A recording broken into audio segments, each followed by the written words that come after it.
Indo para o nosso quarto módulo, onde a gente vai tratar da prevenção, né, ao uso indevido de drogas. Vamos falar sobre esse tema, né, que muito se fala de tratamento, muito se fala da causa, mas um ponto bem importante é a psicoeducação, é a prevenção. Então a gente vai fazer um histórico, né? Imaginar aqui uma pirâmide, né, tá dentro do material que está na biblioteca virtual, que é a visão integral. Então, o indivíduo, meio e substância. Então, o indivíduo, meio e a substância. Então, dentro desse processo, a gente trabalha a prevenção. E aí, a gente vai voltar um pouco para o primeiro módulo, falando o que é a droga, né? Se lembra, primeiro, segundo, terceiro módulo, nós falamos do primeiro módulo que era a droga, os tipos. Então, lembrando que a droga é todo tipo de substância natural ou sintética capaz de provocar modificações ao serem introduzidas no organismo humano. Aí a gente continua e fala dos tipos lícita e ilícita, que nós vimos, né? As drogas ilícitas, que é aquela por lei que não é crime produzir. Exemplo, café, cigarro, álcool, inalante, né? Aí vem as ilícitas, né? Que são aquelas que por lei não podem ser produzidas. Aí maconha, crack, cocaína, êxtase. E aí, até um ponto importante, a OMS divulgou que as drogas mais utilizadas no mundo são as lícitas, né? Então, os acidentes mesmo no trânsito, que é um grande número, né? Acidente alcoolizado, né? O indivíduo alcoolizado, né? Bebeu, foi para festa, usou a droga em si, fez aquele efeito lá, mas ele entrou no carro para dirigir bêbado e bateu, matou, morreu, né? Então, uma informação importante é que as drogas mais utilizadas no mundo são as lícitas. Aí a gente também falou no primeiro e segundo módulo sobre a classificação, que são as drogas depressoras, né? Aquelas estimulantes, né? As perturbadoras, né? Também um pouco em relação ao processo do uso, né? Que ele pode ser ocasional, recreacional ou experimental, né? Então, repetindo, o uso, né? Tudo isso a gente viu no módulo 1 e 2. Ele pode ser ocasional, recreacional ou experimental, né? Aí tem também o abuso. Por que eu estou falando tudo isso? Para a gente chegar na prevenção, onde realmente o que a gente deve fazer para prevenir, para poder instruir, capacitar. O conhecimento, ele evita, né, o erro, a falha. Então, a gente fala também sobre o abuso, né, nos outros módulos. Falamos agora no terceiro módulo sobre a dependência química, aquele consumo incontrolável, né, que é geralmente associado a prejuízos sérios para o indivíduo. E a gente lembra sempre, né, nem todo usuário é dependente, mas o que faz ser dependente. Nós falamos no terceiro módulo e agora, no quarto módulo, a gente relembra um pouco dos fatores de risco, né, que são condições que entram na prevenção. Entender o fator de risco é importante demais para tratar o processo da prevenção. Então, para introduzir o processo da prevenção, melhor falando. Então, condições que aumentam, né, a probabilidade de ocorrência de comportamentos com potencial para afetar a saúde em seus componentes biológicos, nós falamos no terceiro módulo, psicológicos e sociais. Então, por exemplo, baixo custo, disponibilidade de droga é um fator, baixa autoestima, necessidade de novas experiências, temos tudo isso. Então, aí a gente entra naqueles fatores de proteção, vamos lembrando, terceiro módulo, condições que amenizam ou neutralizam o impacto dos fatores de risco, contribuem muito para o desenvolvimento biopsicossocial do indivíduo. Por exemplo, fatores de proteção, prática de esportes, lazer, vínculo familiar, isso na prevenção também, né? Boa autoestima, acesso à educação e serviços de saúde, alimentação adequada. Então, dentro da prevenção, a gente consegue entender que o seu conceito, né, é um processo de planejamento, implantação e implementação de múltiplas estratégias voltadas para a redução, né, de fatores de risco e fortalecimento de fatores de proteção. Então, voltando, né, para a gente entender um processo de planejamento. Vamos lá, pessoal. Planejamento, implantação e implementação de múltiplas estratégias. Você planeja, você executa implementando ela, você implementou e executa todo o processo de estratégias voltado para a redução de fatores de risco. Aquele que a gente falou anteriormente no módulo 3 e o fortalecimento para fatores de proteção, que nós também falamos agora no início do módulo 4 e no início do módulo 3. Então a gente continua falando de um tipo de prevenção que é a prevenção primária, né? Que é essa intervenção precoce, né? O que é intervenção precoce dentro da prevenção primária? Que é intervir antes do início do uso de drogas. Então, no processo de psicoeducação para a saúde, isso visa uma melhor qualidade de vida e uma visão biopsicossocial. Então, é uma visão ampla, uma visão geral. Então, intervenção precoce é isso, antes do acontecer. Vamos criar nas escolas, nas comunidades, o conhecimento em si, falar sobre o processo do uso, do abuso, da dependência química, o processo abstêmico, né? É passar esse conhecimento para a sociedade. Isso enfraquece muitos fatores de risco. Você entra numa comunidade, como no Rio de Janeiro, eu já tive a experiência de uma comunidade para falar sobre o que ocasiona. Muita gente não sabe dos efeitos da substância, o que é a droga. Muitos vão saber depois que usam, quando estão usando.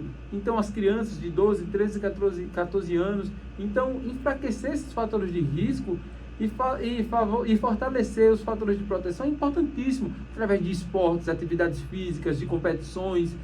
Então, dentro da prevenção primária, é isso.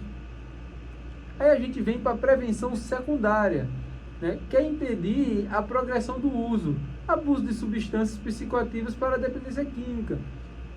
Então, se você tem uma prevenção secundária, você vai em locais que são potenciais locais para isso, são potenciais ambientes para o uso, né? Pode progredir, pode aumentar ali naquele processo. Você vai impedir com várias ações, com vários projetos, né? Tem secretarias em Alagoas, tem uma grande secretaria chamada SEPREV, que é a Secretaria de Prevenção à Violência. Nós temos lá dentro um espaço que cuida das comunidades terapêuticas, que cuida da prevenção de drogas, é brilhante. Tem um Ronda no Bairro que vai lá, são policiais e contratados que vão lá nas escolas, que vão nas comunidades, que falam realmente sobre o processo, que criam ações para combate também junto com a SSP, que é a Secretaria de Segurança Pública. Isso é importante realmente para o processo. Então nós estamos já entrando aqui na prevenção secundária. Aí a gente vem para a terciária, né? Aí o que é uma prevenção terciária, né? Que é a sensibilização, pessoal, para a recuperação e viabilizar o tratamento adequado, diminuir essas consequências do uso contínuo e intenso. Então, Hugo, mas prevenir como? Se ele já está ali acolhido numa comunidade terapêutica, sim, reinserção. Faz um processo de prevenção para que na volta dele, ele esteja prevenido, reinserido e que ele não volte a usar. Porque muitas vezes ele só foi arrancado do ambiente que ele estava e colocado num processo de acolhimento, num processo de uma clínica, seja o que for, e ele, quando ele sair, aquilo ali, os fatores de risco vão estar prontos para ele. Então, o processo de prevenção terciária é importante para recuperar de fato esse indivíduo, para que esse indivíduo realmente consiga ser reinserido no processo, com cursos, capacitações, inclusive cursos como esse que a gente está fazendo, que tem muitos acolhidos que estão assistindo nesse momento essa aula. Então, inclusive um recado para os acolhidos que estão assistindo aqui: perseverem, lutem, se capacitem, porque o conhecimento é tudo. Quando vocês voltarem para o mercado de trabalho, voltarem para a sua comunidade, para o seu ambiente, vocês vão estar prontos para lidar com aquilo que realmente você passou, né? Fatores de risco, situações. Então é muito importante, é muito importante. E a gente fala um pouco sobre redução da oferta e redução da demanda, né? Que assim, redução da oferta. O que é redução da oferta? Quando ouve falar redução da oferta, é voltada, pessoal, para a fiscalização e o controle, né? Da produção, da comercialização. Então, redução da demanda, né? Que a gente também ouve muito, visa desestimular ou diminuir o consumo, que é aquela prevenção primária, secundária e terciária. Então vamos voltar aqui, ó. Redução da oferta é voltada para a fiscalização e controle de produção e comercialização. Então, o processo todo, né, de equipe multidisciplinar, voltada para a segurança pública, é fiscalizar, é controlar essa questão da comercialização, uso de menores de 18 anos a bebidas alcoólicas, a questão de todo um estudo de ambientes contra o tráfico de drogas. Aí a gente vem redução da demanda. Como reduzir a demanda? Uma coisa é a oferta. A oferta, procura, uso. Se você tem onde oferta, você está dentro de um fator de risco. Quem procura, quem está envolvido, inserido no ambiente, automaticamente vai usar. E se torna um alvo fácil para a dependência química. Aí isso é redução da oferta. Redução da demanda. Visa desestimular ou diminuir o consumo. Aí tem aquela prevenção primária, secundária e terciária, né? Então, inclusive entra muito dentro de um tema bem polêmico aqui, que eu não vou entrar muito nele, que é a redução de danos. Eu tenho minha opinião sobre ele, né? Então, assim, que a redução de danos, eu preciso falar sobre ela orienta a execução de ações para a prevenção de consequências danosas à saúde, que decorrem do uso de drogas, sem necessariamente interferir na oferta ou na demanda. Ela é uma política hoje considerada na saúde pública, eu a questiono muito, né? Sou um crítico, né, disso, adotada no controle de uso de drogas. Ela tem por objetivo reduzir as consequências adversas recorrentes do consumo de drogas, né? Visando a busca de identidade social, cidadania para usuários de drogas, assegurando seu direito, né, na opinião deles, de cidadão com a melhor qualidade de vida. Então, a redução de danos, ela orienta essa execução, é uma forma de prevenção dentro da política pública. A gente precisa entender, estudar e compreender ela, né, dentro da sua essência. E a gente vem para outros fatores importantes de prevenção, tá? A família, né? O papel da família nesse processo de prevenção e recuperação depende muito do comportamento, como ela se manifesta, né? O positivo, né? Reconhecimento, valorização do indivíduo, disponibilidade, né? Acolhimento, diálogo, inexistência de soluções mágicas. Não vai ter uma mágica, ele vai entrar, vai sair, está pronto, está resolvido, né? Entender esses limites que o indivíduo tem, né? Ponto negativo, né? Como vigilância, né? Ficar ali aquele tempo todo na codependência, observando, achando que qualquer comportamento dele vai voltar a usar, agravamento, culpa, indiferença, vitimização. Então a família precisa estar bem inserida no processo positivo e negativo. O positivo, suporte, apoio, disponibilidade, entendendo também o processo da família que passou por tudo. Porém, o entendimento que desde o processo que o indivíduo está acolhido, que o indivíduo está internado, que o indivíduo está no processo de busca de recuperação, o indivíduo ele precisa de reforço positivo. Aí falamos da família, falar da codependência, né? Que assim, é realmente viver em função do outro, né? Essa baixa autoestima do codependente, da esposa, da mãe, do pai, do irmão, do marido, né? Que tem um parente dependente, a culpa, a incapacidade, essa vergonha, onde foi que eu errei, autoanulação, né, controlando a conduta do outro, essa necessidade de aprovação, tomando para si todas as responsabilidades, porque realmente dentro de um processo ela acha que errou, que não foi bem, que não cuidou o que deveria ter cuidado, né? Nós temos também dentro alguns serviços, né, que alguns aspectos, primeiramente, que são importantes dentro do processo de prevenção, que são os aspectos profissionais, médicos, psicológicos, familiares, os socioeconômicos, comunitários e os espirituais, que é a crença, né? Independente que seja qual for sua religião. Os serviços hoje disponíveis, né, são para prevenção, para tratamento em geral, mas são os CAPS AD, né, e os CAPSI, né, os grupos de ajuda mútua, as comunidades terapêuticas, né, os hospitais gerais, os hospitais de saúde mental, dentre outros, né, as clínicas de internação involuntária. Então, a gente, dentro desse quarto módulo, junto com o terceiro é por que a pessoa usa droga? Nós falamos. Aí no quarto quais são as prevenções? Então nós entramos nas prevenções primária, secundária e terciária, falamos da família, falamos da codependência, falamos dessa importância total do indivíduo ser reinserido no mercado de trabalho, né, do indivíduo ter uma nova visão, né, do que realmente ele vai enfrentar lá fora, que é o que ele deixou, né, a semente que ele plantou quando ele usava, vai estar ali, vai ter germinado ali com frutos negativos, ele vai ter que saber lidar com ela. E aí todo esse processo de aspectos biopsicossocial é importante, toda essa relação da família, dos profissionais, você que está se capacitando, inclusive, né? Então, é bem importante, pessoal, que a gente esteja ligado nisso. E dentro desse processo de prevenção, né, que a gente vem falando, né, inclusive do mecanismo de ação, né, muitas pessoas perguntam sobre o funcionamento do neurônio, questão do corpo celular, das sinapses, do mecanismo de ação. Nós vamos estar falando também no último módulo, no quinto módulo do tratamento, sobre a dependência, né, física e psicológica, entrando no processo de tratamento, do abstinência, da tolerância, né, da questão da overdose também, que já chega no processo para o tratamento numa parte final, né, e a recuperação.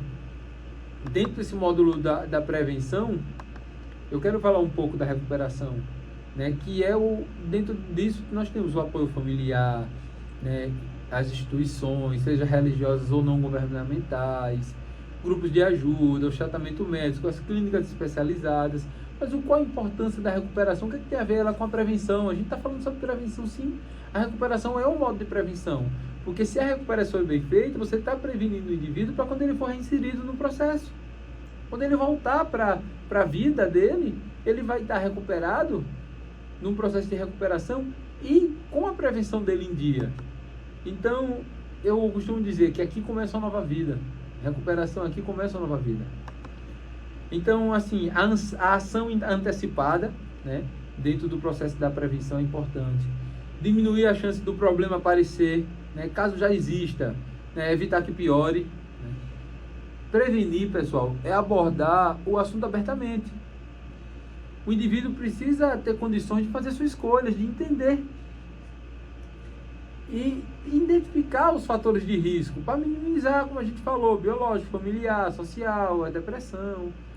Os fatores de proteção, inclusive, tem que ser exaltados, projetos sociais, de esportes em geral, habilidade social, a autoestima do indivíduo, lidar com ele, família presente, estar do lado. Ter uma mente em que vários fatores contribuem para a decisão, né?